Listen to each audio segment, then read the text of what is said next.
Hey all, Brent here with an Otaku no Video review of Baccano. And this is a hard one for me to review because I found myself going down the list of elements and writing excellent, excellent, very good, very good, very good, excellent. I just love this thing, but I'm going to try to sort of get down to it. No spoilers. And I've only watched the series proper. There's like a 3 episode OVA special that I have not watched yet. Um, Overall, plot, well, not plot, but sort of story concept. It's like they watched Cowboy Bebop and said, let's take the overall sort of quirky tone and the mafia plot line, but toss in some Highlander style immortals. See what that's like in the mafia. So it's set in the 30s, on Earth, not sci-fi, although of course there's the fantasy aspect of the immortals. And it's set half amongst these sort of mafia families, and it's at half on board a train where a bunch of these characters basically all end up trying to kill and or protect each other, all on this one train trip. Really, tons go on in this show. 13 episodes, and I was just blown away at how much stuff happens. To give you an idea of how impressively written this is, the first episode shows you the various characters disembarking the train. The last episode shows you stuff that happens, the big climax occurs before the train leaves the station. And that is all appropriate. I mean, it all works. That doesn't seem wrong in any way. I mean, that climax is amazing. And this show works on so many levels. I mean, the characters are very bold.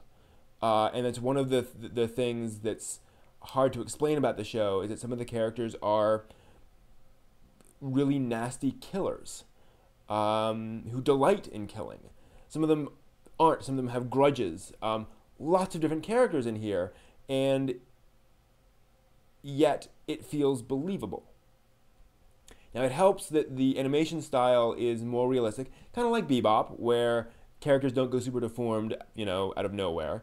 But there can be a little bit of ridiculousness, like Cowboy Funk, for example. But overall, I mean, it's very realistic. They're guns, and you shoot a gun at somebody, and they die, pretty much. And it's got a very specific color palette.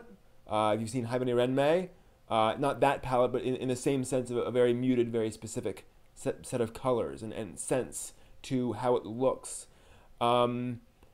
And it just bounces all over the place, but in a way that's sensible. I'm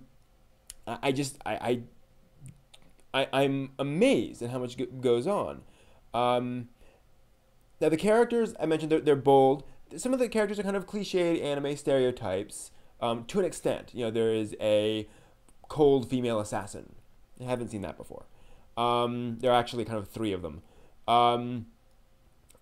But again, it works, and I think it works partly because there's so much respect for how they do things, and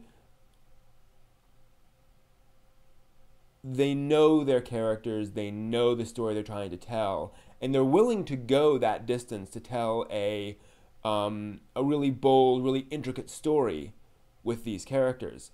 And I think it's just very impressive that they bounce back and forth between sort of the past and the present, or at least this train ride, over the course of multiple years, revealing information back and forth, and that all works. Doubly so because the cast and crew, I mean, this is not Bebop scale cast and crew. They've done things in the past, certainly, but these are not legendary people making this anime. And yet, again, how do they structure it? How do they do all this stuff? Voice acting is perfectly fine throughout. I listened to the Japanese track. Animation is excellent throughout. If there's a gunfight, it looks like a gunfight, and they animate bodies flying and things like that. And there's also sort of some martial arts stuff, which looks very good. It works. The action is clear where it needs to be. Foregrounds, backgrounds match. Bodies are drawn correctly. There's none of that. That just doesn't look right. very few use of visual anime cliches like the thing. Cinematography, this feels like it has cinematography. Like they think about lighting and things like that. It works. It really comes together. I'm amazed. Does it have flaws? Sure, absolutely. But those flaws to me are overwhelmed by how strongly everything works in general. Some things happen to characters I didn't quite believe. I didn't quite buy some of the behaviors of some of the characters and how some of the characters ended up. But again, for a show where it's so much fun and it's funny and it's dramatic and it's moving and it's emotional, wow, good job. So if you're more into the lighthearted stuff, Baccano can certainly be lighthearted, but overall this is more along the lines of like a Cowboy Bebop or a somewhat more serious show, and there's some bloody stuff to it, so it's definitely for a more mature audience. All told though, I mean, just wow.